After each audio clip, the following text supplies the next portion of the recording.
How's everybody doing? First off, I want to thank you for supporting Arizona Gaming, for coming tonight. Give yourself a round of applause. So this is kind of turning into a really cool thing, better than I had imagined. But I would like to introduce Edward from Heavy Cardboard.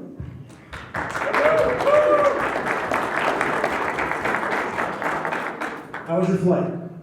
Don't even get me started.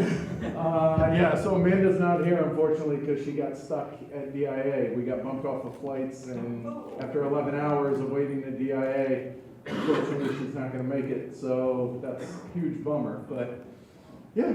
So everybody say, hey, Amanda. There you go. On three. Hello, Amanda. Or hi, Amanda. 1, 2, 3. Hi, Amanda. There we go. All right. You guys will make her tear up when she sees that. All right. Cool. There you go. Thank you very much. Cool. Yeah. All right, let me, I guess I ought to introduce Paul first. That makes sense, right? So yeah, for those that don't know, I'm Edward from Heavy Cardboard. We have a podcast YouTube channel. And over the course of the last, 3.5 years or so, especially with the podcast, I've started to interview folks in the industry, whether it's media, whether it's fellow reviewers, whether it's designers, publishers, et cetera, and I feel like it's gone well. It's been a lot of fun. I term myself as the world's biggest 5-year-old. I want to know the why behind things.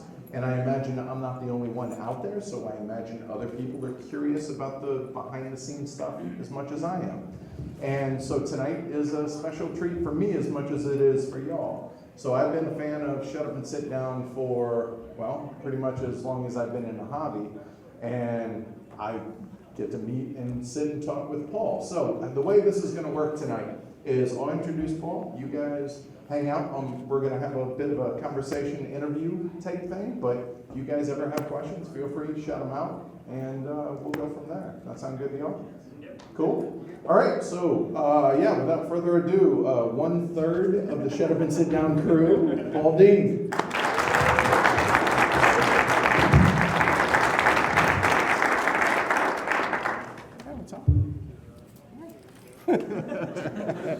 This seems so formal, doesn't it? There's a lot of microphones. I know, right? So here, we'll get mic'd up for the Okay. actual recording aspect of it. All right. It's comfortable chairs, though. We get to keep these afterwards, you know that, don't Right, yeah. Yeah, Andrew said he was going to ship them home for us, which a lot cheaper for mine than yours, I imagine, across the Yeah, that makes a lot of border. sense. So, all right. So, All right, getting started. shall I handle this? Yeah. Also? Yeah, well, if we can. Do we hold them? I think so. Can you guys hear him okay like that? I know he can, but no? Yeah, we'll hold him? All right. Ooh, is that any better? Yeah? No, there you go. All right. So, how was your flight? Normal. Well, no, this is not true. Actually, it was a mess. Or the airport was a mess. The TSA queue was stretching out into the area where you check in. Then, when I got to the gates, they had all the names of the places wrong. So above my gate, it said Portland, which is in, I could even have been Maine. So I was just like, someone said this gate, Phoenix. and Right. It's not. Right. But the lady was like, just get on. So I did. Crossed my fingers, and this time that worked. And you tweeted out a picture of a cactus. I did, and then I couldn't get any Wi-Fi to work out. So basically, technology and infrastructure hates me today. All right. As it often does. Well, I was going to say just today. It is a running theme in my life, actually. No, quite seriously, when I travel, that things happen. Like, this is true, I enter tube stations, and it's just like, could everybody leave? There is a fire. The moment I enter. That used to happen to me a lot in The London. human cooler. All right. So, let's talk Shut Up and Sit Down to start with. How did Shut Up and Sit Down begin? It began as a conversation in my kitchen, or my kitchenette in Tottenham in North London in about like June or July 2011, which is kind of amazing to me because I can't believe that this is now like 7 years old that we've been doing. Like, I can't remember stuff that we've done. There's videos online that I watch and I'm like, oh yeah, I can't remember how to play that game because that was 5 years ago. But Quinn's came to me, and I'd been friends at that point. I'd been friends with Quinn's for about 7 years, so we were not at all new to each other. And we'd been watching there'd been some better and better stuff about video games on the internet, and video games TV had always been kind of marketed at kids, but the stuff on the internet was more like, you're an adult, I'm an adult, let's talk about video games in a fun way that isn't patronizing. And Quinn's was like, we should do that with board games, because we love board games. And I just finished doing a bunch of amateur screenwriting, and I'd done that with some old university friends, and we wrote a short film that actually did really well at a film festival in Nevada, because an old university friend of mine was from there, he flew back there, and I wrote the script for him for this short. And we just did it for fun, and it came like second or something, so we're like, wow. So Quinn's was like, we should write stuff about board games and just, make it fun and intelligent and silly. And I didn't think he was serious. I was like, I said something to him like, yeah, if you want to do this, I will really do this. I am actually kind of keen on, I think this is a good idea. But also I thought it might be like a fleeting sort of, maybe something we that's try not it. going to stick. Yeah, and maybe we don't enjoy it, maybe it doesn't work. But full credit to him, like within a few days, he'd borrowed the first video camera that we used off a friend. We started making the episode, and he was like, okay, why don't you edit this half, I'll edit this half, and we'll put them together. And by the way, I've set up an email account and a load of social media for us. I was like, oh, I guess that's a thing that exists. Right, yeah. Because I'd just been like writing the script and shooting bits and, doing really bad video editing, which even to this day, I'm still not very good at. And it's hard. I don't feel like it gets any easier. 7 years of it. But Quinn's is like a powerhouse, and he was just like, yeah, we'll do this, we'll work at this, I'll set up a site for us, and did all these things and like knocked these dominoes down. And somehow 7 years later, he's still like that. There's a lot on the site right now, which is over like the last few weeks. Like I've been ill and I've had some time off. By the way, yes, if I cough a lot, I'm really sorry. I got the flu that was going around the US, and I haven't had the flu since 1999. And I think it's amazing that you remember the year you had flu. digression, 1999, I'm a young guy, and it's on the news in Britain. It's like, there is a really bad flu, people are dying. And I'm like, how do you die from the flu? And then I get it, and I just can't do anything. And I'm like a Nature's mummy. way. Here, hold my beer. Right. I was like a mummy in a sarcophagus, just laying there, just dried up and sickly. And I don't remember that week very well. And then, a couple of weeks ago, I got it here. And it's a similar thing of like, there's 2 or 3 days that are just missing. Because I just woke up and I went, I'm really hungry, ate something, felt really ill, passed out for like several days in a row. So yeah, Quince has been amazing, but he's been amazing for 7 years for the amount of work that he does.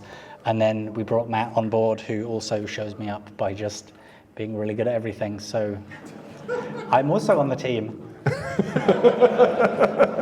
All right, so who do you like more? They're not here. It's just us. That's true. No one's going to see this. Well, I can just cheat and say also Chris, who people don't see very much, but Chris runs a lot of the business side of stuff for us, and he did loads of con planning. But Chris is like not in videos or on social media, so people don't know. And this is a story that I told during our convention to explain like how much Chris did. I was up at 5 a.m. doing some kind of crazy, or I hadn't gone to bed. It was some con organization stuff, I don't know. And we're in the Slack channel, and I just typed something like, oh, we should do this. And Chris just instantly replied. I was like, okay, we're both at that stage where we're up all night, like pulling our hair out about doing a convention, which I'm sure Andrew can relate to. Mm-hmm. But no, Chris has been terrific. I'm very lucky to work with folks who I am also really good friends with and just trust. And that, I can be comfortable with. And I was going to say that must also be a thing that with you. Oh, for sure. It's a particular kind of relationship. The trust is a very important thing. So how did, you said that Quinn's brought Matt on board. How did that relationship evolve? I feel like that was about 4 or 5 years now as well. And I can't remember. I briefly met Matt before. And I think I'd even played video games with him online once or twice, but I didn't know him all that well. And he was someone that Quinn knew better. And we just, at that point, I think we were on Penny Arcade for a while, and we'd been doing like a video almost every week. And it was sometimes tiring. That was sometimes? Ooh, especially because back then it was not like our full-time job. We were still quite amateurish. And I think energy levels were just petering out. And there were times, I think particularly I was just flagging. And we just clearly needed more people. And bringing in someone fresh actually turned out to be a really, really good idea. And funnily enough, like, I think coming in, Matt was like, I haven't played loads of board games, I don't know loads about them, but it was actually a really good thing to have someone who had a really good critical eye, who knew the sort of stuff we wanted to do, but actually came in as not an expert, because you get a kind of... Different perspective. Yeah, you get a really fresh perspective. And it's a thing that I still get excited now about in board games, is when new people turn up and they challenge your assumptions, and they ask you stuff like, why do you do this? What's a Eurogame? And you're like, oh, I should explain that because there's millions of people in the world who, don't know what that means, and we have to And not just that, but being able to articulate what things are helps you as, whether it's journalist, media, reviewer, fill in the right word, be able to coalesce your own thoughts on assumptions like, yes. Oh, a worker placement, what's that? Yes. Well, okay, what all goes into that, and being able to go down that road. Because I think it helps us as reviewers, or again, fill in the right word, to be able to convey those ideas to those that are consuming the content that we're creating. I think actually that's a really good point. And we all at some point you become complacent and you get used to doing stuff And you a make certain way. assumptions. Yeah, yeah. So who is... Uh-oh. I don't want to say who works the hardest. That's not what I'm going for. But who is the Not hardest? me. Who is the hardest to who feels like it's wrangling cats? What I mean by that is all three of you guys that are on camera are hysterical at different Thank points, you. right? I mean, I watched your Through the Ages review, which we're going to talk about soon. Oh no. That's but- not my strongest work. Just watching the 74 takes of the box fart, see, it's subtle humor. So who is it? Very intelligent. Well, no. But Benny Hill wasn't. But there are certain levels of humor, right? Yeah. There. But who is it that cracks each other up the most? Is what I'm going for. I want to say all of us, hopefully. And it's like, first of all, I don't understand people who do this solo. I don't know how you can do this sort of thing without someone else around you, because they tell you what's good or what's bad. Well, not only that, but you play off of one another, right? Yeah. So there's like, there can be things that Quinns will come up with that I don't even sometimes understand why it's funny, but it's just funny. Or things, even written down, you look at it and you go, okay, we'll try that. And it ends up way funnier when you try it than it actually looks on the page.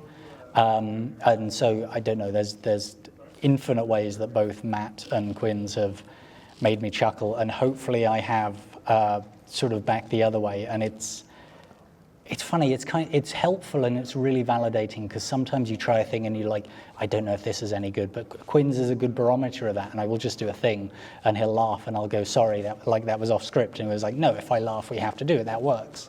So That makes sense. So is it harder now that you've moved across the pond over, because you're in Vancouver, BC now, right? Yeah, you know what? In some ways it is, and in some ways it isn't. The weird thing is, I feel like in some ways we're closer than ever, because we have, like loads of folks, we have a Slack where we talk about what we're going to do and organize things. And we'll talk pretty much every day about something, even if it's just one or two lines of like, let's do this, or just something we did that day, even off topic. Just being friends. Yeah. And I think, having done this now for years and years, we're also better at communicating with each other. I feel like sometimes, like living closer to each other, we almost had more miscommunication, or we made more mistakes. And just time and that sort of thing has smoothed out, greased the wheels a bit more.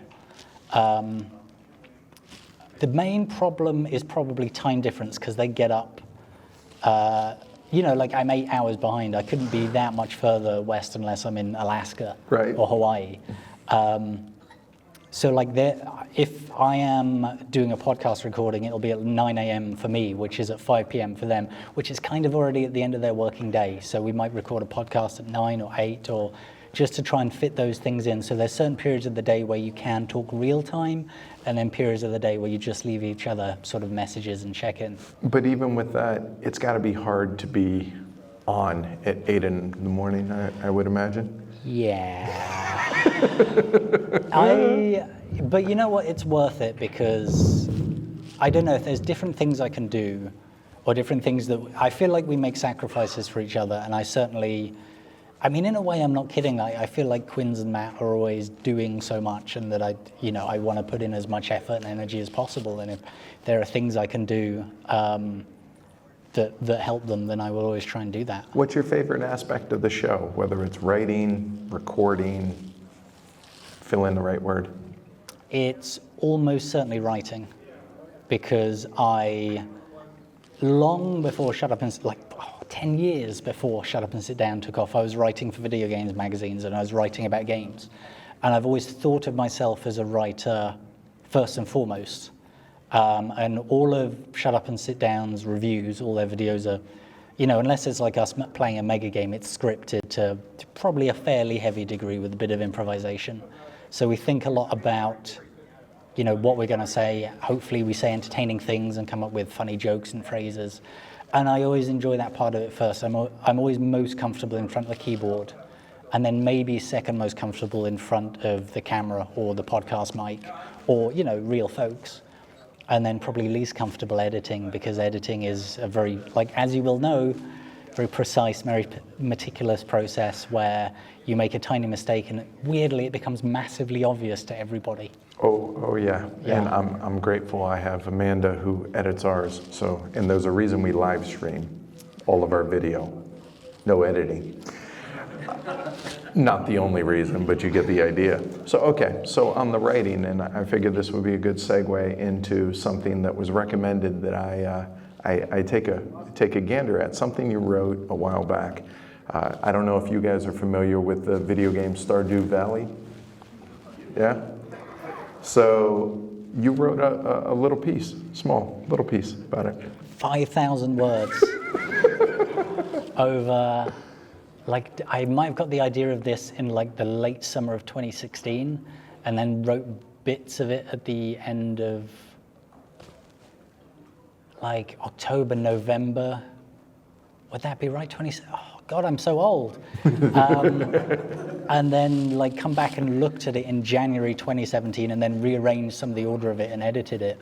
So it came in sort of pieces, and it came very fractured and ragged. So talk about that though, the perspective, because it doesn't seem like you're writing about a video game. It came across as you're writing, I understand it's a perspective piece, as if you were in Stardew Valley. Kind of, yeah. But it seemed like it was like you're writing about just life in general, kind of the big picture of life. Yeah. And I'm trying to think where it originally came from. And I think it was a bunch of different things that came together, but I've always enjoyed games, and I think games to some degree have always allowed me to think about the world in certain ways, or relate to the world the same way books or music also might. And I don't know what it was, but something, oh, thank you. Sorry if I'm fading out. It's limb tiredness. Something, I don't know what it was, but something about Stardew Valley, and I guess where I was at that point in my life and things I was doing, made me think about work and energy and things that you do with your life. And Stardew Valley, sort of on the surface, looks like a very nice cartoony make a farm game, which to some degree it is. But there's a lot of kind of subtext in there of folks who, if you talk to some of the characters in this village that you move into, clearly some of them are unhappy. I think a couple of them are maybe having an affair. Some people have no concept of what you do and are not interested in you. And I thought a lot about stuff that I'd done in life and how I didn't do what a lot of my friends did. Both my parents are pretty much working class Londoners who left school, I think when they're both 15. And my dad joined the Royal Engineers, joined the army, and my mum got pregnant quite young, and then later became a single mother in the 70s before she met my dad. And these things were sort of the background of my life. And then they brought me up to be middle class. And I sort of got brought up around middle class people. pretending to be middle class and doing middle class things, and then all my friends went off to university, and I didn't really understand how that worked or what that was. So I didn't do that properly until I was in my 20s. And I was brought up with this thing like, I didn't know this was going to happen, but I turned 16 and my parents were like, you should get a job. And I was like, but I'm 16. And I like, this is not a thing that everybody does. A lot of people are like, nope, you do your studies first and whatever, and then you get a job when you finish and you graduate and you're 21 or 22 and you do a gap year. And my parents were like, no, you'd go to work now because that's what we did, and then you'll have money. And then you can pay rent. I'm going to pay rent in my own house. And going to London sort of a bit later in life and as a mature student and going to university, I met a lot of people who, and it's not a bad thing, but I didn't realize it was so taken for granted, but I met people who were just like, I would be like, how can you afford to do this? And do you not have a job? And they'd be like, oh, my parents are paying for my degree. And I'd be like, but what about your siblings? Yeah, them too. But that's 3 lots of, that's like the cost of a small house. And I would think of that, but they wouldn't. They'd be just like, well, that's, Take it for granted. But, and it doesn't mean they're bad people. It's just like, as a parent, if you could avoid your kid getting in that debt. And I don't know, some of that made an impression on me, and I became more conscious of it as I got older. And Stardew Valley sort of weirdly brought a lot of these things back up, and it made me think about how you invest time in jobs and relationships and life and the things that happen to you and where you end up. And it was this whole weird melange, and I just had to get it out. And then I looked at it and I thought, I don't know if anybody will read this. So I sent it to about 12 friends and they all went, yes. So I sent it to the website Rock, Paper, Shotgun, which was really excited about it and published it. And people still actually, like it's more than a year ago now, and people still tweet me or email me about it, or so I guess it had an impact. Or sit up on stage and talk about it. And sit up on stage and get interviewed about it. Right. And I still, like, I can't fully almost explain it to people. I have to be like, go and read it if you want to, but I understand if you don't want to because it's 5,000 words long and it's about a video game you might not care about. But it's not. It's about life and what you choose to do with your time and your energy. And on that note, and grant me this aside here. So there's a character that you wrote about in this called Elliot, who lies to himself about being a writer, which I feel like strikes a chord with you, considering what you are. Yeah, there's this guy who, and it frustrates me in the game because he lives like an artist. I started writing for money 2001 for PC Format magazine, and I did it as a freelancer, so they would commission me stuff and be like, it's this much per page. So literally the amount of work that I did turned into a proportional amount of money. And that was how I paid like a lot of my rent and bills in my early 20s, was I just turned words into money. And it was, for me, it was very workmanlike, and it's like, this is the deadline, you do the thing by the deadline. And it wasn't artistic or arty-farty, and I didn't sit around and wait for inspiration.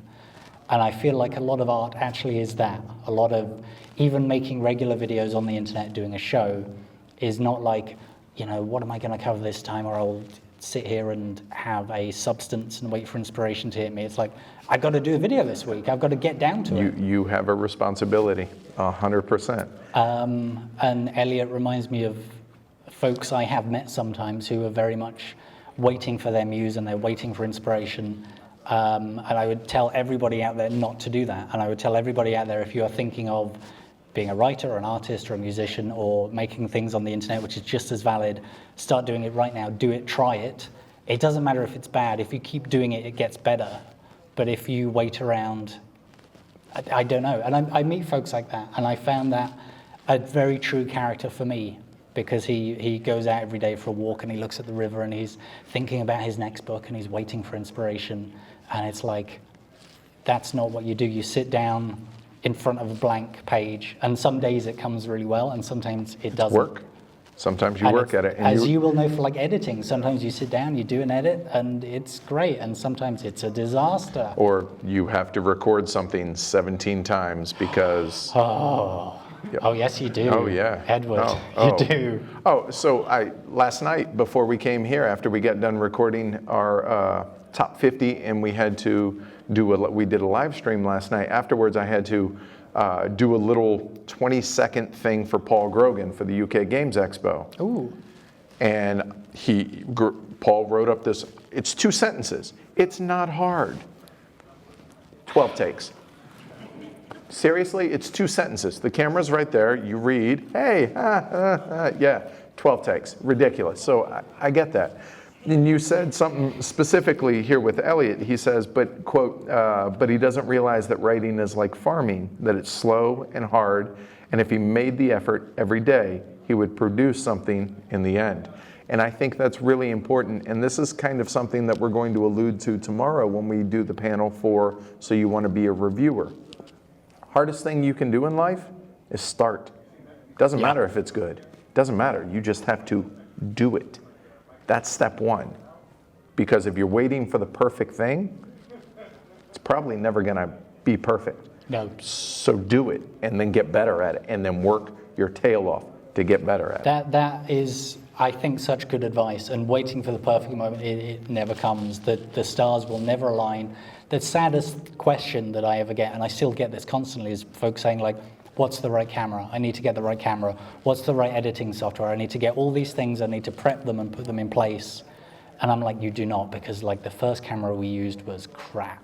We had a $15 microphone for our first podcast.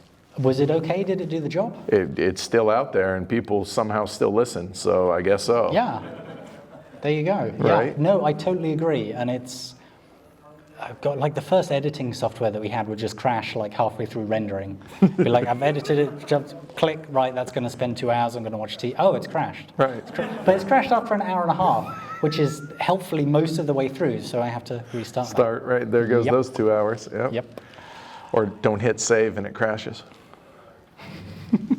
Not that we've ever done No, that. no. God, no, we're adults.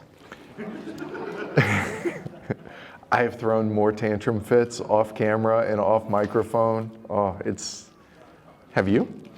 As I get older, I get wearier, and so I just sigh. But the world is full of noises that you cannot control, Edward.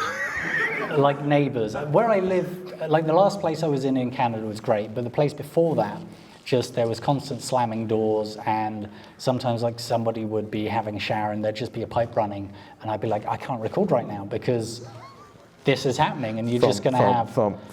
Yeah, but some of that was neighbors who just like, I lived near the back door of my apartment building, and there was just some like big Canadian cowboy dude who liked to wrangle that door open and wrangle that door closed. So there were quite a lot of takes where I said bad words and then I had to start again. And it's quite difficult if you've got like, you've just done 45 minutes of talking that you rehearsed and you did it and you're 40 seconds through and that happens, you're like, I've got to do that again. Oh, 12 takes. Like I said, 12 takes. All my sympathy. Yeah, oh, Yeah. no, I know you appreciate that, Mark and others, definitely. So you guys don't shy away from, much like how we don't shy away from what people would term negative reviews or what we term honest reviews. Were you ever concerned about that? Because we never were. Were you guys, as far as the either reception or the perception that you're making enemies in the industry, or however you want to word that? No. Initially, when we started, before we did like individual videos for individual games, which is what most people wanted, when we had sort of more episodic shows that would have 2 or 3 reviews per episode, it would, it might be a bit more balanced where there'd be a couple we'd be excited about and one we wouldn't. So we always started off having some things that we cover because we're like, this is interesting, but it's not good, don't get it. And like increasingly, we try and be a lot more positive because we'd rather do videos about stuff that's interesting to us and stuff that people should buy rather than like, here's a 15-minute video about a thing that's terrible, don't get it.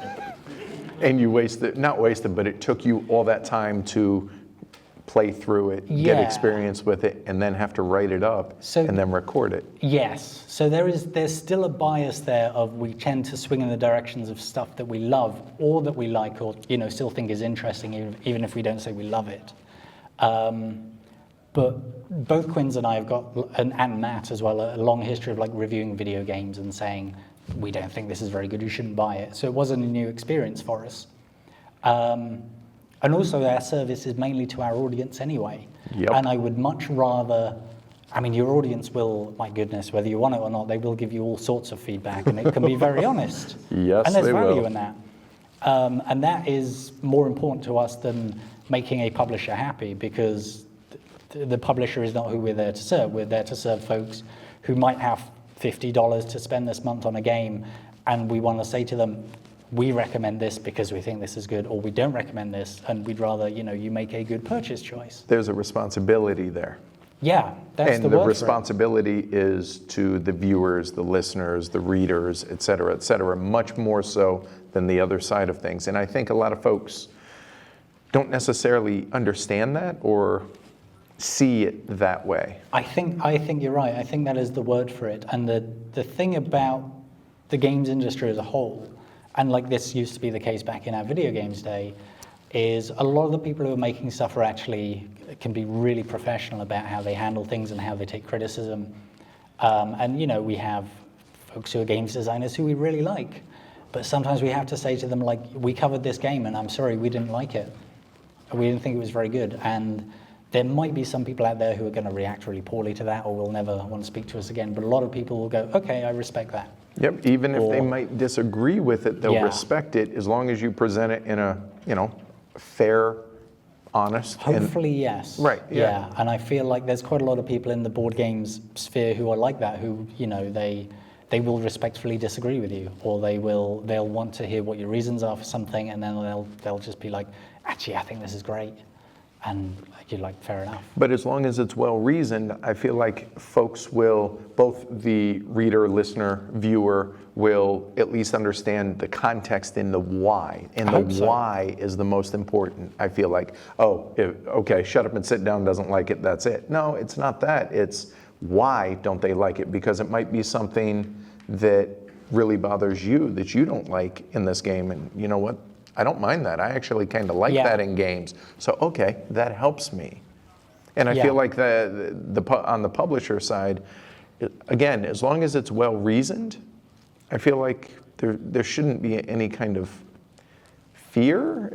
I don't know if that's the right word. Would you fear of, I don't know, retribution or no, you know what I mean, like cutting you off, right? Something like that. Yeah. No, I totally agree. I think that's the most important thing, and hopefully, I mean, what I hope do is have a high level of sort of debate in what we do, and I always want to raise the level of debate in public discussion and media anyway. That's a thing, hopefully, that I can do in my life through some of my work. But yeah, if we give people the tools to make up their own mind, we make a 15-minute video and we say, here's this game, this is what we thought was great, we didn't think this was so interesting, we don't recommend this because we think it takes too long or it's too dry. Someone watches that and goes, I don't care, I actually like that aspect. Yeah, I do, Paul. Yeah. Yeah, really, I do. Which is fine, because hopefully the point is not to brainwash people or say like, this is bad or this is good or you shouldn't buy this. The point is more to say like, you shouldn't buy this because of this. And then you watch and you go, yeah, but I actually like that thing. And you mentioned this thing and this is a thing I love. So I'm going to buy this. And you're like, okay, I've sort of helped you anyway, so that's fine. Yeah. It works both ways, right? Whether it's turning someone on to something or turning them off. Yeah, and that is actually the other thing that I really don't mind at all is a lot of folks will say, well, I don't always agree with shut up and sit down's recommendations because they seem more social game biased and they like stuff that's funny a lot of the time and comedy over stuff that's really in depth. And it's like, yeah, that could be kind of valid, and that means you could, watch us and think about that sort of stuff that we like and go, I'm not going to buy this thing because it just because you love it, it just doesn't work for me, and that's just as valid. It gives folks that context, though, from where you're coming from. Like a lot of people see you, Paul, as the more Euro-y, like. Maybe, I don't know what I am anymore. No, I don't, because Quinn's really got me more and more into enjoying party games and games about bluffing, and I'm a huge fan of Cockroach Poker now, which is a game that I don't think I will ever get bored of in my entire life. I like a lot of smaller, more precisely designed games like Hanamakoji or Tim Fowler's Fugitive. Little spoiler, like that's a thing I've been playing recently and really enjoying, which is this tight, short 2-player game. Oh, Fugitive's Love Letter. fantastic. It's Yeah. very good. Yep. And all of these are like different to, like the Paul of 10 years ago, before Shut Up and Sit Down started, was like huge on Agricola. And I've kind of dumped that now. Although, I mean, so weird, another digression. Agricola for me anyway got trumped by Caverna, which I got more into. And then that, oh dear, oh no. Which then got trumped by Feast for Odin, which I do really like. Oh no. You have the right to be wrong. Fair. No, it's an ongoing joke for us that the meaner, the harder, the more brutal, the more heavy cardboard tends to like it. No, we tend to like tighter, but that's okay. There's that context, Yeah, right? yeah. And I play what you dig. Ultimately, that's the most important thing. That, like, you're not. Yeah, buddy. Somebody's having a good time. I don't mind, that's what we're all here for. Right, seriously. But no, ultimately it's play what you dig, right? It doesn't matter. How do you feel about Terra Mystica? I don't dislike it. I don't know. My issue with Terra Mystica is I haven't played Gaia Project yet, have you? No, I haven't. We actually, Quinns and Matt, I think, just talked about it a bit on the latest podcast, and I think we're not crazy about it. I'm trying to remember because we recorded it a few days ago. See, I'm so old. I get this. I understand this. You It's go through because- so many games, and that's reasonable. But ultimately, I think, so we rate on a 1 to 6 scale. I think we rated it a 4. So it wasn't that we So disliked it. it's- Yeah, yeah. yeah. Okay. See, fine. there. I mean, I have a few written down here that we need to talk about, though. Oh, God. All right. Brass, Through the Ages, Age of Steam. Dude, Age of Steam I'm not going to touch because I've never played it. I know. So we have a mutual friend, Ben, Yes. Ben Kutcher, who lives. Hello, Ben. Hi Ben, who lives in my neck of the woods, and he said he spent an inordinate amount of time looking on BGG trying to find a used copy to send you, Age of Steam, so that you could play it. However, he and I did have a little conversation and said, while we're here, it's kind of our thing. Ooh. We could hook that up. Okay, let's talk about that maybe a bit later. Deal. All right. Okay. Cool. Yay. All right.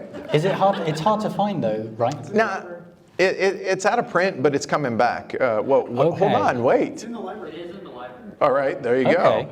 And actually, Eagle Griffin's here and Alex is here. We can talk to him about the reprint.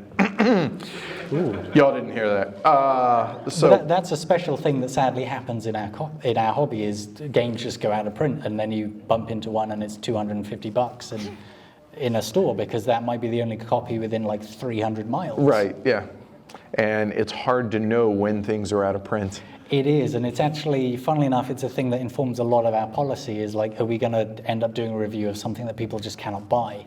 Yes. So yeah, there's always very much the thing of like, if we put this up, are we going to be telling people like, this is great, you can't get it, sorry. However, bye. but on the flip side of that, you could look at it that, okay, with the clout or the reach that Shut Up and Sit Down has, what's to say that if you cover a game, you enjoy a game that's out of print, maybe publishers are like, oh wow, hey, look, maybe we can try and reprint this. I wonder, because I've seen it happen. I know people buy games based on reviews, but I don't know if people have ever reprinted or re-released anything based on demand, and I don't know like how easy that would be for a publisher to do or what the mechanics of that would be. That's an interesting kind of idea.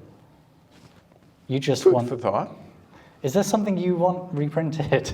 Oh no, it's not. I've seen it happen though. There is, I mean, isn't yeah. there? Well, okay. Here, let's talk about a game that both of our shows covered that basically made a publisher blow up in a good way, and that's Food Chain Magnate from Ooh. Slatter Spelling. Oh, that's a deep one. Yeah, both of us reviewed it. Both of us, in Really general, enjoyed it. I mean, it won the Golden Elephant Award for us for our game of the year. And so Splatter historically made, 2,000 copies of a game, and then it'd go out of print for eons. We covered it, you covered it. I think they're up to the 7th or 8th printing of it now. Really? Yeah, and I'm not going to say all because, but I'm just saying. That's Just kind saying. of fascinating. Although also, like, I forget this sometimes because so often we deal with Asmodee and Fantasy Flight and Bezier and sort of larger publishers who do bigger print runs, and I keep forgetting that there are still folks out there who make perfectly good games, sometimes very good games, and they just print 2,000 or 3,000 copies. And that's the niche we live in, so I'm used to it. It's nuts. We don't have a lot of crossover. There is some, obviously, especially as Asmodee takes over, well, everything. I mean, we're starting to get with the bigger publishers, if you will. And so it's funny, the perspective here coming from different directions, but I do think that there's a lot of power in your reviews. And by yours, I mean Shut Up and Sit Down in general. I feel like that carries a lot of influence, and I think that can have a positive impact when it comes to getting games reprinted to make it more accessible. Because, take Food Chain Magnate, right? It's pretty small print run originally, pretty expensive game, almost impossible to get. And now we're talking almost 20,000 maybe copies out there, all because that the coverage that it was getting. So I think that's something to be commended, that you guys were willing to take on a tinier publisher like that and do something like that. I think that's pretty cool. Going all the way back, we did, Escape from the Aliens in Outer Space? Am I saying that correctly? Yeah. We did a written review of that in like 2011 or 2012. And I think it comes from a small Italian publisher or something. And that was one of the first times where we got burned, where people were just like, this sounds really cool, I can't get it anywhere. And we've not always thought about size. We've just been like, this is good, or this is interesting to us. And sometimes it's going to be something where there are 40,000 copies out there. Like I did Azul at the end of last year, and I thought Azul, because it came through, that Asmodee umbrella, and I thought like there's probably a lot more copies out there, and there weren't. And it's a very good game, and everybody wanted it, and it got loads of positive coverage, and what a surprise, it became unavailable for quite a while. I think it's back now, is that correct? It's $100 on Amazon right now. Ouch.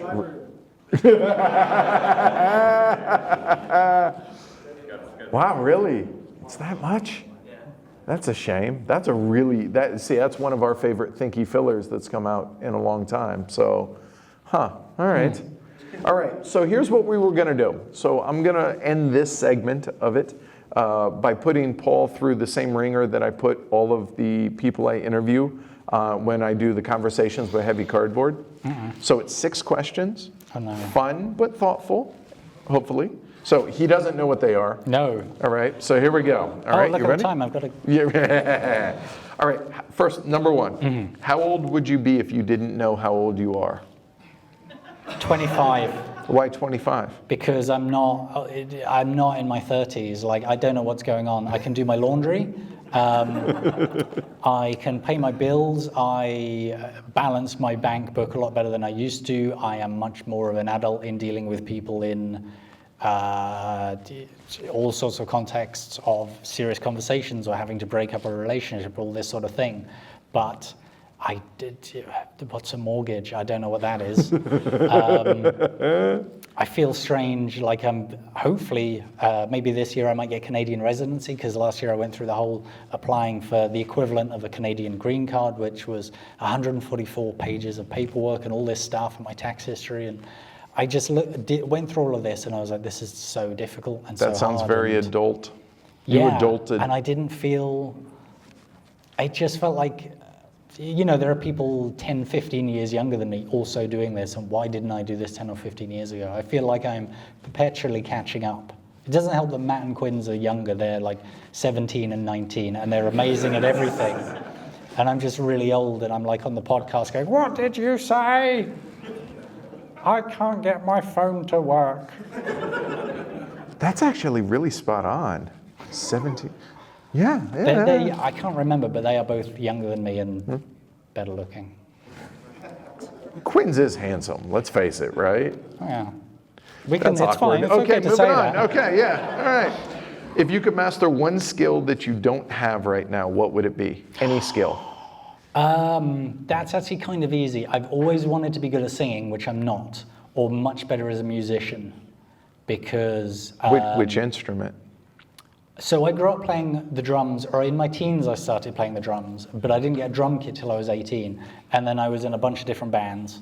At one point we came third in the Battle of the Bands at South Reading Leisure Centre in Berkshire. Humble brag. Third. Yeah, so 10 bands signed up, we came third, which sounds good until 6 bands didn't turn up. So we came third out of 4 bands, so that was great. Hey, you know what that's not? And the 4th band were just awful.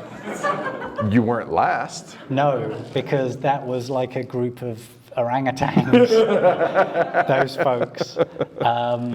But no, I love that, and it was a thing actually that was always a dream when I was young, was like, oh, hopefully maybe I'll just somehow become a rock star if I keep being in bands and playing the drums. But now I play the guitar because it's easier to have a guitar in an apartment than it is a drum kit. I was going to ask about that. Acoustic Yeah. drums are still loud. Yeah, and I play the piano like really badly, really clumsily. So I don't know being better at any of those because I love music and I love participating in it with other people. Okay. If you could, the obvious question, if you could have a dinner and conversation with anybody in history, one person. Who? Oh, wow, that's amazing. I don't know. I don't know if this is the best answer, but and I'm glad I'm in front of an American crowd because I want to say Thomas Jefferson because I think he's a really interesting historical figure because he was the ambassador to France, he was a president, he was a founding father, he was a great writer, he was an inventor. He was also kind of hypocritical with his views about slavery, right? Which would be interesting to pin him down on. And he was very much, no, like it's... That would be a fascinating conversation, I think. Yeah, obviously people in their time, you know, you look back at anybody in history and you can feel kind of smug and you're like, well, you know, in your age, women couldn't vote. You know, I'm better than you. But he did have, he said at one point, talking about seeding the tree of liberty with blood, where he said, like, you know, if society starts to go wrong, tear it down, rebuild it. And also us as a generation shouldn't bind future people to our own rules. He was very much like, you know, whatever stuff we write down now, we have to maybe not hope that people don't obey it too much because the world will change. And that's a kind of an interesting thing for someone who wrote a bunch of stuff down to say, like, here are the rules, here's what we want. To also be like, somebody should throw this away at some point. Right, yeah. All right. I don't know what he would make of today in the world. And like some people, there's that old Star Trek episode where they have like Samuel Clemens, what's his name, Mark Twain. And he understands everything because he's enough of a forward-thinking person that when he gets pulled into the Star Trek universe, he's like, I don't understand what all this stuff does, but I kind of get the ideas behind it. And I think he might be one of those people. All right. What are 3 things you want more of right now? Could be physical, could be time, could be a characteristic, an idea, anything. Energy. I thought sleep was going to be, but okay, energy. Generally in life, because I remember like being that young, early 20s writer, getting commissions to write for magazines, and then just people phoning up and saying, like, can you do a couple more pages of this for next week? And I would just throw it all on my plate. And I can't do that anymore. And I feel kind of sad that I don't have that. Because I'd grab everything. I'd be like, yep, I'm doing that, I'm doing that, I'm doing that. And speaking quite frankly, last year I did so much. It was a really tough year for me doing some of the con organization, doing the Canadian residency, and then just doing my day job, not knowing what like my future as an immigrant in Canada would be. It was so just, I want to be young again. And 25. Yeah, the way my brain is. All right, so there's one. Energy. What are the other 2? Probably Mexican soda, because that's a really good thing I've discovered since I've been in North America, in both Canada and the States. Like, Mexico makes some cool stuff. They have some good food. They have some. It's the best cuisine on the planet, in my opinion. I don't know if it's my favorite. I don't know if I would say that, but they do some cool stuff, and it is a nice thing to. And we to are in encounter. Phoenix. They have some very good. They have some very good Mexican food here. I could certainly do some more Mexican soda to power me to get that energy. Right. All right. And then So the you're third 2/3 thing- of the way home. Animals. I haven't seen like a dog in like a whole day. Somebody want to hook that up for tomorrow, Andrew? Yeah, I've got 3 over. There you go. All right. Cool. All right. I do. It's a weird thing, but like I help look after one of my friend's dogs sometimes back in Vancouver. I'm like the only What kind of person- dog is it? He is from Taiwan originally, and he's a Formosan mountain dog. He basically looks like a jackal. He looks like a Nubis. Okay. But he's also, I think, kind of a bit of a rescue dog and very sensitive, so most people can't walk him, but I can. And he's decided that, one, he likes me, and two, that it's his job to constantly sit on me. And I miss that. But I like dogs, I like cats, I like most animals that have paws. A lot of people might know, like, I find bears really interesting because they're actually really smart, kind of curious animals that for a long time we didn't study because we just thought they were mindless. Paul, Canada's rubbing off on you. Bears are great. But going back to Thomas Jefferson and the journey west, there were like periods where a lot of Native American people were saying to like Oregon Trail folks like, don't mess with bears. And these white folks were like, it's fine, we've got guns.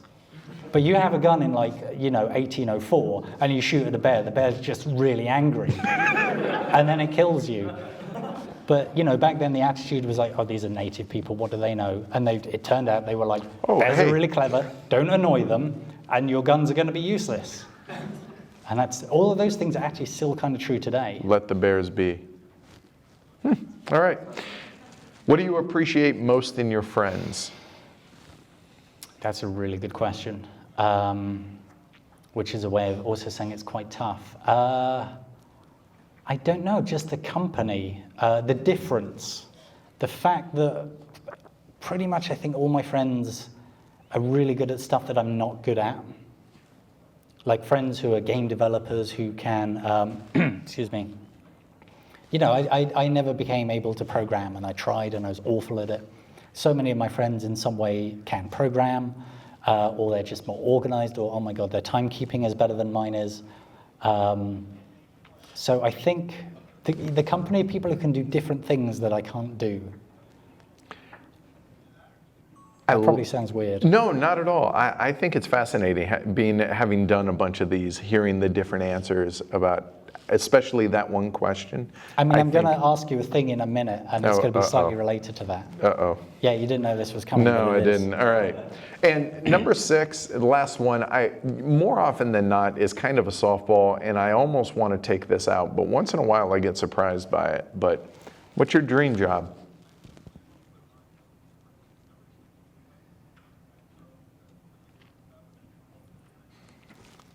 I don't know.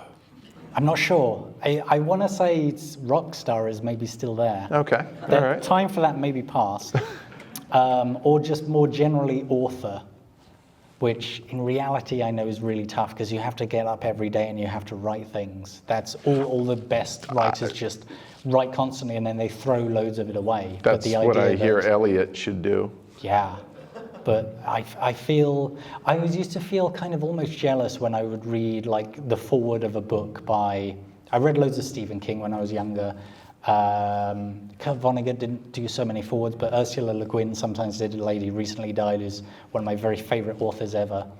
And it would always be like a short thing about like an introduction to the book and a date and maybe what they were doing at the time. Like, I've just finished this manuscript and it's 1976 and I'm in my study and watching the rain. And for some reason I would find those sometimes really affecting or really moving. And I'd just be like, I want to be that person who has just finished a book and they're at the window of their study looking at the rain, able to write this introduction and be like, I hope you like my book. And, have somebody like 40 years later as well reading that same thing that still exists. And that's why I've kept that question in here. Was that a good answer? Yeah. Thank you. So. Thank you. I felt very clueless giving that answer. No, I thought that was great. All right, so that's all I got. So, All right, no, wait, because I got you. I tried. So here's another thing, if you want to know stuff about my past. Okay. Because my father served in the Royal Engineers for only about 6 years in the 60s. So another aside, I think what originally happened was there was still conscription for a while after the war. So my dad was like, I'm going to end up in the army anyway. And then they stop it, and he's like, I don't know what to do. I'll join the army. Because that's what was going to happen. Like, what's the worst that could happen? I'll tell you what happened was something called the Cuban Missile Crisis, which was a hilarious time to be in the army.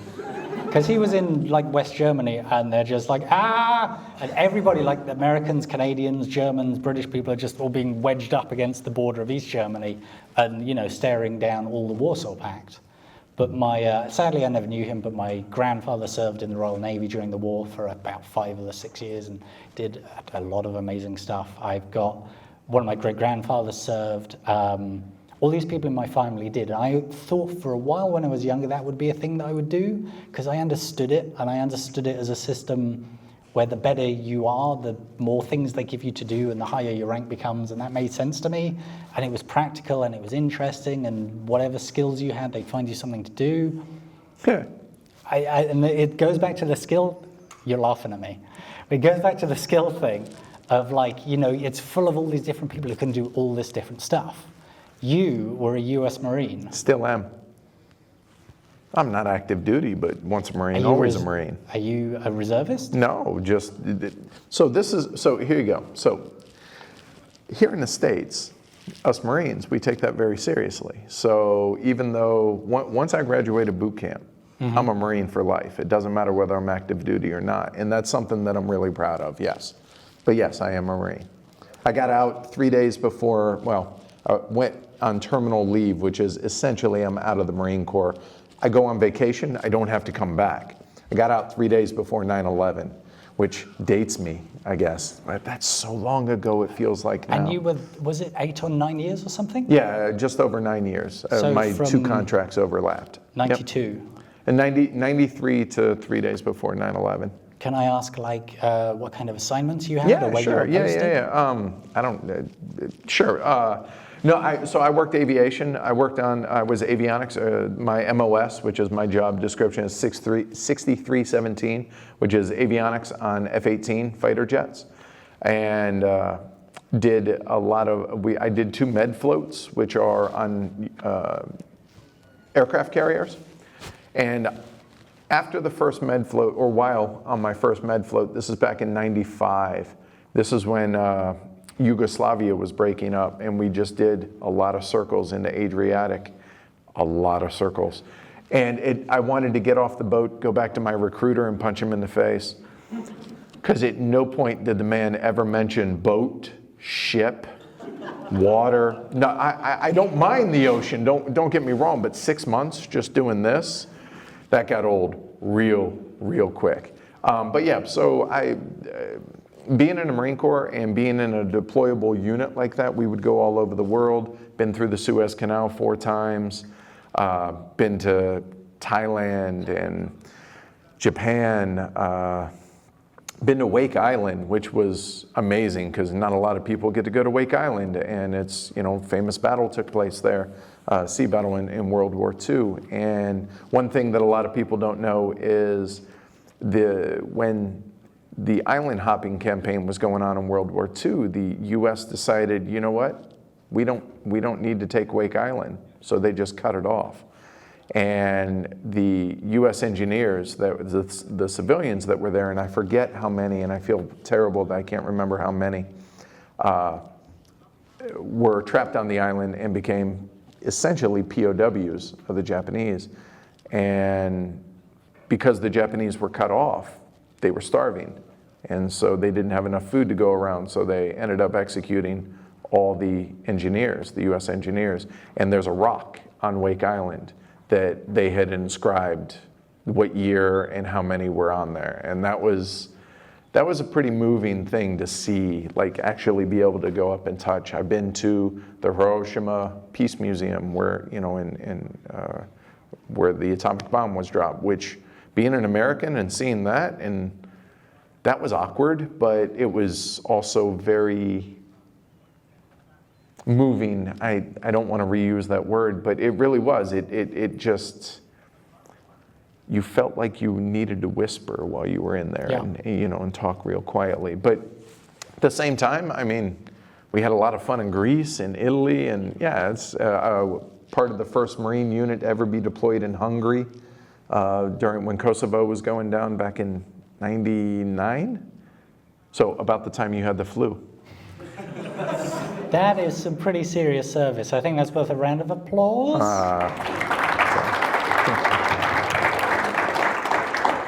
But it's funny because I'm proud of my service and I'm proud of what I did. But being in the air wing or being on an aircraft carrier and all that, even though we were in combat zones and we had a whole lot going down, especially in Kosovo and everything, I always feel awkward. I always feel,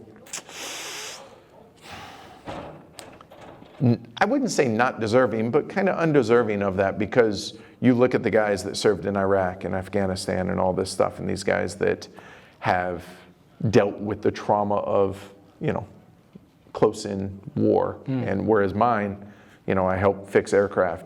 They would go out, they would come back, and that's that. But so it's a little awkward for me, it always is. But yeah, I'm proud to be a Marine. I have always found talking to folks about their service to be really interesting, and that's actually a thing that I've heard in different varieties from lots of people. I find like there is a phrase, particularly in the US, which is "thank you for your service," which always feels very basic, very simple and very basic and very perfunctory. I think it's much more useful to be like, what was your service? What did you do? Which always leads to more interesting and more personal, more real discussions. But there are so many folks out there, you talk to them about what they did and they're like, but this person did something better. They were more important. And that never goes away from anyone I've ever spoken to. It'll always be like, but this person did that.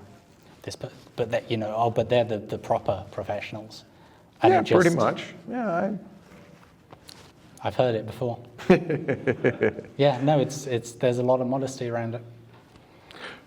So getting back to him now. So questions, what do you guys have? Go for it. I'm kind of curious as to the history of the reference pair. So here, hold on, for the Aha. recording, what's the history of the reference pair? So, which is amazing, by the way. That is the greatest thing in board gaming, I think, the reference pair. The reference pair originally first appeared in our Dixit review, which was written by Quinns, and I think he popped it in as a weird throwaway reference or something, and then it came back. And then we both started writing it into things, and it was vaguely useful as an object of reference to compare to the size of other things, and then suddenly sort of funny to imagine as something that was in charge of us.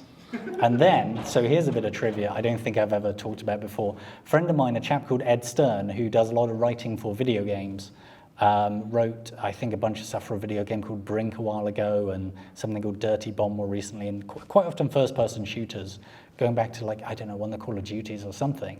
I didn't know who'd done this, but somebody set up a reference pair Twitter account, and both Quinns and me just automatically thought it was the other person for weeks, until I think Quinn said to me something like, "You're behind that account, aren't you?"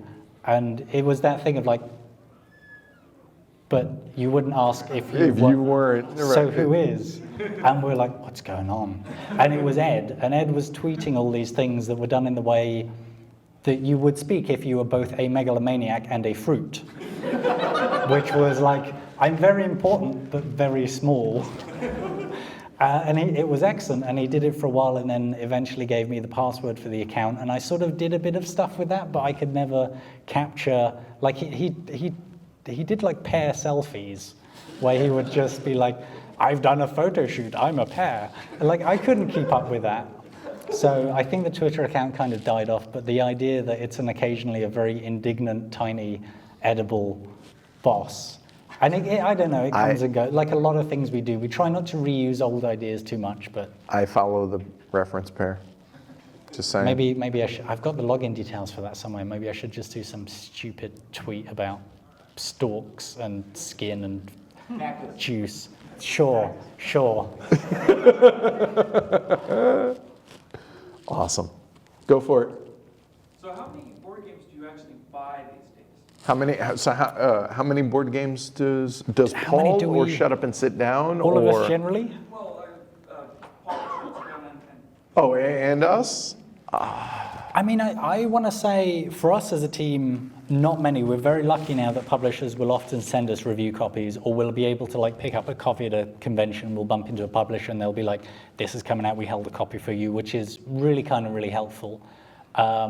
We do still buy, I don't know, probably at least a couple every year anyway, because sometimes it'd be like, it's quicker for us to buy this right now and we want to talk about, like I did that I think with Feast for Odin, was just, I saw a copy and I was just like, I want to do this. Here's a copy, it's going to take a while before the publisher actually sends it to us, so I'm just grabbing it now. And then there's just the thing of like, I don't know what this is, I've never heard of it, I've just found it, I'm going to buy it. That happens a lot.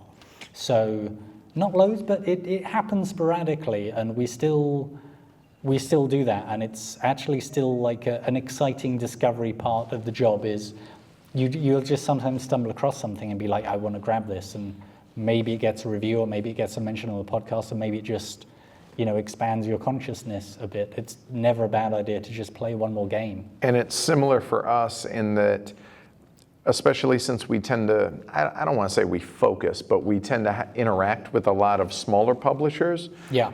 And especially more niche publishers. So we tend to buy a fair bit of those, whether it's 18xx games or war games are really, we buy a lot of those more often than not. You know what? I'm not surprised to hear you say that because, and not to knock them, but a lot of those smaller publishers struggle to do marketing and they struggle to reach out to people, and their profit margins are not amazing. They're working very hard.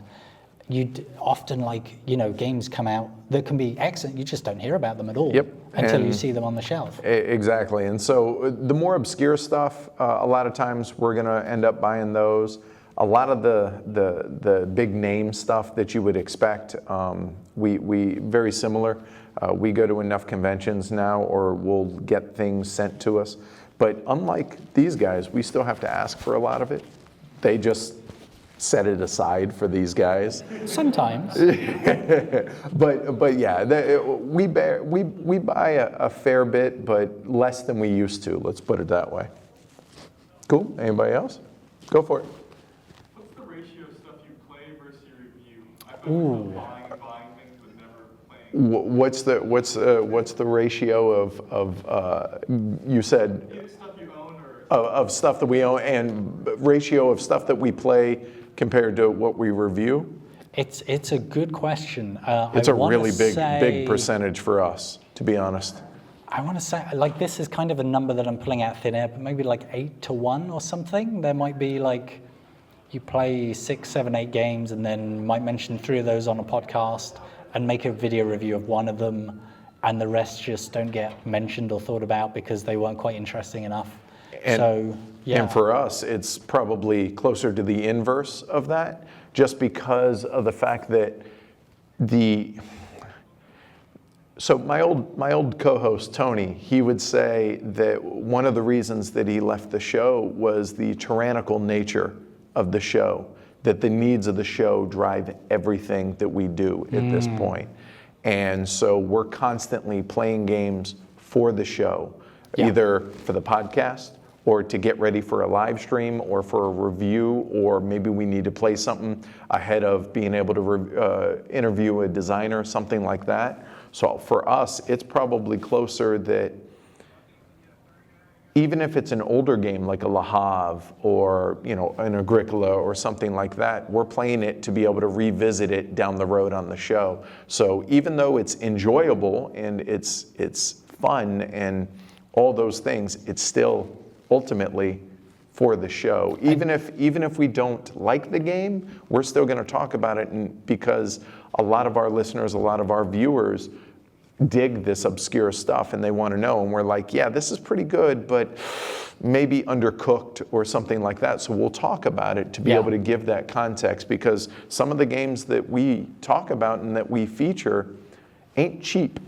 Yeah, and so you're doing this on hard mode as well, because you're covering a lot of stuff that is deeper, takes longer to play, takes longer to learn. Yep. Like you are doing, we do all stuff all across the spectrum, and it's always a pleasure to sit down with something, learn it in half an hour, and play. And yeah, because sometimes you can do that. Sometimes you sat there for like 3 hours doing a test game by yourself, and you're like, I've done a test game. Like the first time I played, like I think Fields of Arle or something, I was like, okay, I can't remember any of that, and now I have to play that again.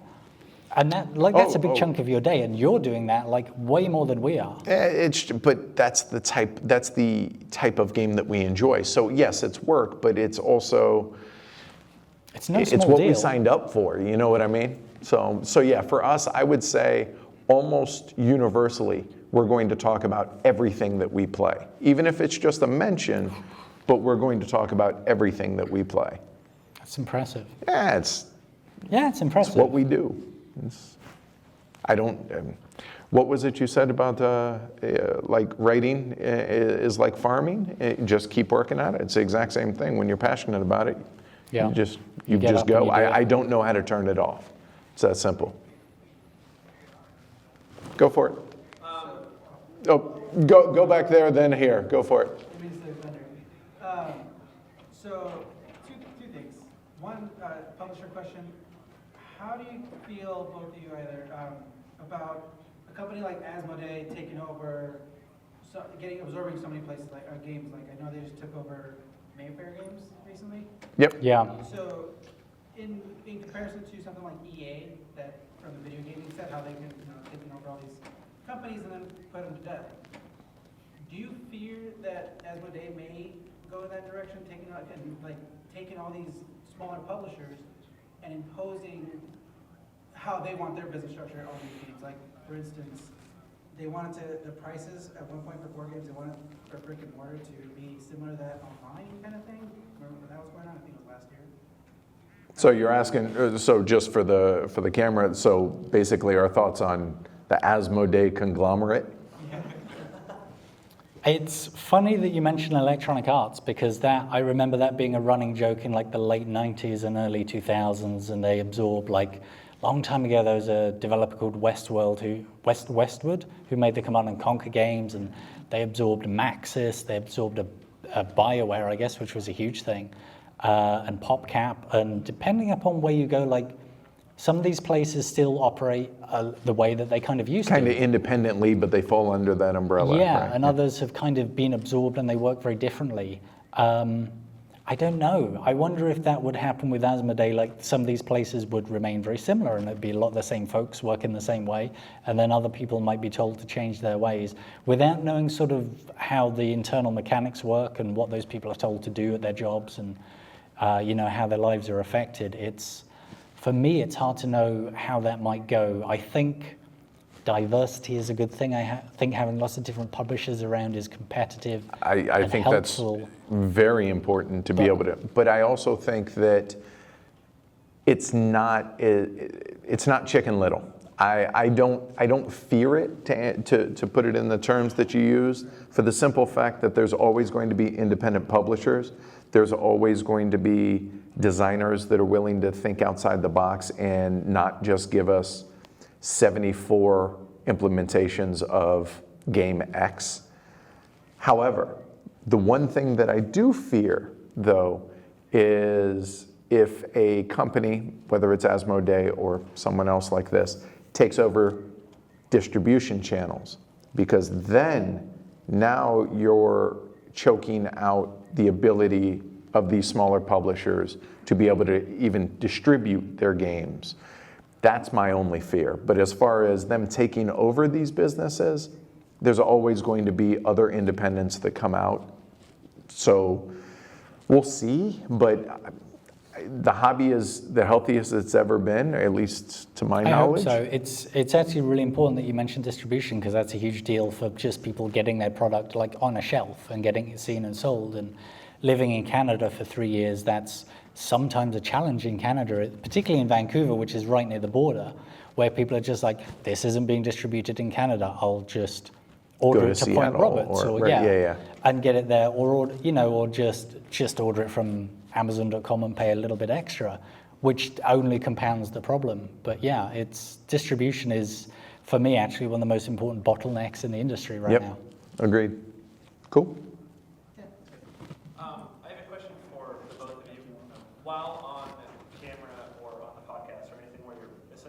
performing, do you feel like you have to create a caricature of yourself, exaggerating points? And if so, do you think that that caricature takes away from who you are as a person? That's a really good question. So he asks if when we're in front of the camera or the podcast or the mics or whatever, whether or not we have to perform or create a caricature of ourselves. So you go for it. I got a long answer for this because Oh. I think about this sometimes. Oh, I don't know if you want to go no, I first. do too. So go for it. No, It's a all good question. Yeah. So I can't remember who it was who said it. I did philosophy at university for my degree when I finally worked out what I was doing. There is a philosopher who talked about performance and the who we are and who we behave as in front of people. And the short answer to your question is yes, absolutely. There's a degree of I'm on camera now. There are certain things I might play up a bit. There are certain things I might play down. And I'm so, I mean, now doing it for 7 years, I'm like much more aware of like where I put my hands and certain postures that certain shapes that I make, because I know now that I'm going to watch myself in 2 days in the edit and be like, cringe.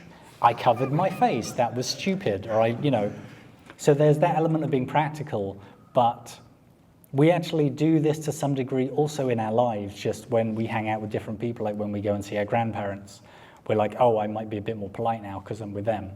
Or when I go on a date, or when I'm hanging out with certain people, or like old friends from school where we have a bunch of in-jokes and behaviors, those come back. And you don't always think about it, but you can be with like your partner, you could be with your girlfriend hanging out, and then you meet an old friend and you start doing something and she's like, I've never seen you behave like that before. Yep. And that, like maybe how you behaved in the US Marines, I don't know. Or how you behave like to an officer or an enlisted man, and it's actually, there is a degree of that, and there's a degree of that we actually all do all the time in our lives, and it's a real thing, and we don't always think about it. I try not to do it in a way that's dishonest, if that makes any sense. That is the most important thing. I still try and, my opinions do not change, the things I care about do not change. But some of the behavior, I don't know that, like if you had an equalizer, some of the things go up and down. How's it for you? The biggest difference for me is I try not to cuss on the show. I cuss a lot more in person. Did you swear in the US Marines? They don't seem like people who would swear much. The Queen's English. I mean, right, I saw my grandfather as a sailor in war, which is ultimately like 90% boredom, and then 10% like there is a torpedo coming. Sure, right, yeah. And then, words come out when that happens. I've heard that. No, the big thing for me is I try and be who I am right here, right now, is we go out there and we play a game. It's going to be the exact same. Mm-hmm. I say that. But all my friends, especially ever since we started the show and the YouTube channel, my friends have noticed, dude, chill out, you're not on camera. And it becomes a second nature. It's not that I'm being disingenuous, it's just, you don't try and play it up for the camera or anything like that. It's just, you're very acutely aware, even though you're comfortable in front of it, you still know the camera's there, so you're just aware of it. And you try and be a lot more aware of, like Paul said, where your hands are or what you're doing, and try not to pick at my ear or, and whatever it is. So is there a caricature? I don't think so. The thing that I strive for, how's this? The thing that I strive for is I want you, if you listen to our podcast or you watch our videos, I want you, and you meet us here or at Essen or wherever, you be like, same dude I just saw, or same dude, he's the exact same person as he is. He just cusses a lot more in person. And you know what? As long as that comes through more often than not, I'm cool with that. So there's some playing it up, but unintentionally. How's that? Yeah? Sound about right for you? Yeah. Go for it. Working with partners is difficult. What game or review did you do that you had the greatest level of disagreement with your The biggest disagreement with our co-hosts, I can answer that because we haven't done it yet. Ooh. We're waiting on this, actually. So for those that don't know, Amanda is my wife and also my co-host. So on the show, she is my co-host first. And that is a very, very important thing that, yes, we're married, but we have to be ourselves. We're not a couple. We are, but we aren't, right? Reef Encounter. Far and away, biggest difference of opinion. Flat out, she's wrong. I love her, but no, she really, really dislikes that game. It's just, everybody has those different kind of games that, that super click with you, and I can look at it and it's in hieroglyphics. And I struggle with colors and adjacency things, and she doesn't. And so we all have our strengths and weaknesses, but it's going to be, our biggest difference is going to be on Reef Encounter. And we're actually saving that as the first review when Amanda becomes full-time. That's kind of our little goal to be able to get to, that we can throw down on microphones, since Nice. all our reviews are that. So how about Nice. you? I don't know if this is the definitive answer. I'm never very good when people ask me questions like, what is the best? What is Right, the yeah, worst? I'm What's like- the most embarrassing thing you've ever done? It's a long list. What's your least favorite part of your body? Because I have to just be like, Have you seen the size of these ears? I'm telling you, yeah. But I want to say 5 Tribes because Quinn's and Matt and I played it a few years ago, and it was a thing of them. I think both. I know Quinn's really enjoyed it. I think Matt quite liked it, and just playing it for a while, and then I remember this review.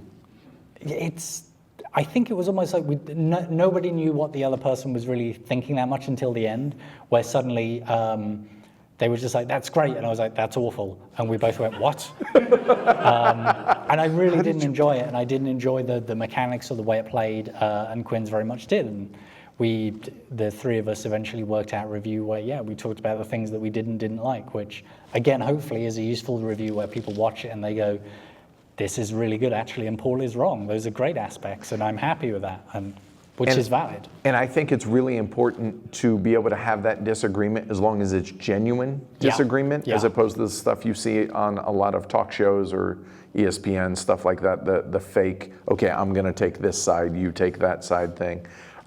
And that's the one thing that us being a married couple, we do have a lot of similar likes. Not all, again, Reef Encounter.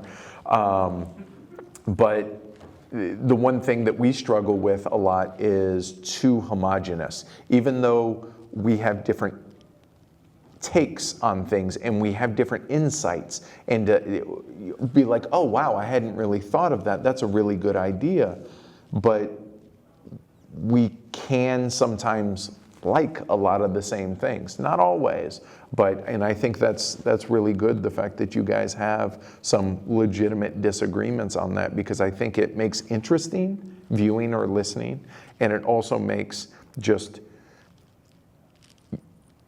ways that can gives you different context and be like, oh wow, I didn't think about that, but yeah, I guess I don't really like that either now that you put it that way, or the other way around. Yeah, no, that's very much a thing, and it's actually really, particularly, working with folks who are, Quinn's and Matt being so eloquent, it makes you step your game up of being like, well, I love this, or I don't like this, like, come on then, you've got to really convince me.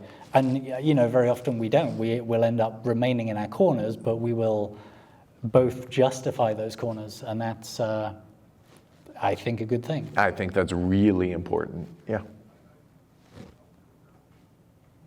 How do you guys feel about the market being almost so saturated with board games? So like last year alone, almost 3,000? About 3,500 or so games. Board games got published. So the quantity of games, thoughts on that? Good and bad. I feel like, so this goes back to what we had talked about earlier. You know what, if you want to create, step 1, do it, right? Start. So am I ever going to say, oh, there's too many games out there? No, because that's me telling you, no, you shouldn't create X, whatever it is. Who am I to say that, right? So no, I don't think it's too saturated. That said, it has made it harder to find things that are worth your time and worth your money. And I hesitate with using the word worth because somebody asks me, is it worth it to pick up this game? And I'm like, I don't know your financial situation. How can I tell you if it's worth this? What I can tell you is this is how much enjoyment we've gotten out of this and why. But with the 3,500 games or so that came out last year, I don't care who you are, whether it's Shut Up and Sit Down, Heavy Cardboard, The Dice Tower, Rahdo, whoever, doesn't matter. It's impossible to cover everything. Yeah. And I think that's where you may start to see more specialized reviewers or specialized channels or whatever that is, because then it's going to make it a little bit harder for there to compare A to Q or whatever. But I do think it's going to be more important to have more quality reviewers out there that, again, talk about the why. And the why is the most important thing, because if I tell you I don't like it, that doesn't mean you shouldn't go buy it. It's important that I tell you why I don't like it so that you can make an informed decision. So I feel like it's going to be harder to do that as this goes along, as long as the level of just the sheer quantity. And I think Kickstarter's played a massive part in that. So it's just, do I think it's bad? No, I just think it's making it harder for us as reviewers, which not complaining, mind you, and it's also making it hard as us as consumers to figure out what's worth the time to invest. Because it's almost the same for you. It's a time issue of like, it was something like 300 games. Yeah, I guess 3,000, 3,500 is about 300 games a month, which is 10 games a day. So are you going to have time to play, to acquire and play and review 10? Like, I am not. I will be dead if I try to do that very quickly. And this blows me away, because with us having a relatively narrow niche that we cover, medium and heavy strategy games, 18xx, and some war games, even that, man, there's that's a lot of those out there. There's a lot of There are games. so many. So, no, I think it's awesome, because the crosses we must bear, you have too much choice. But this is where I feel like we have an important responsibility to you guys, whether it's Mark, Paul, me, whatever, and this is where that honesty comes in, that you can't, we both feel, and you said it earlier, that our responsibility is to y'all. It's not to the other side of things. It's because if we lead you astray, then you're not going to consume the content that we're spending our lives creating. So that's cutting off our nose to spite our face. But yeah, job security is what that is. That's true. I mean, there's certainly been periods in the past where we felt like we ran short of things to cover. Like, I don't know, I would say maybe 4 years ago, there'd be occasional periods where we'd just be like, what are we going to do that's going to make a good video next week? I'm like, I don't know, we could do that. This is kind of average. Whereas I think that point has now long passed, and it's just a question of what do we have time to do now. Yep. It's not the worst problem. No, it's a good problem to have, but ultimately I think that is the number one limiting factor in this hobby, whether it's reviewers, whether it's just playing games. It's time. Doesn't matter, it's just time, more time. So, yeah.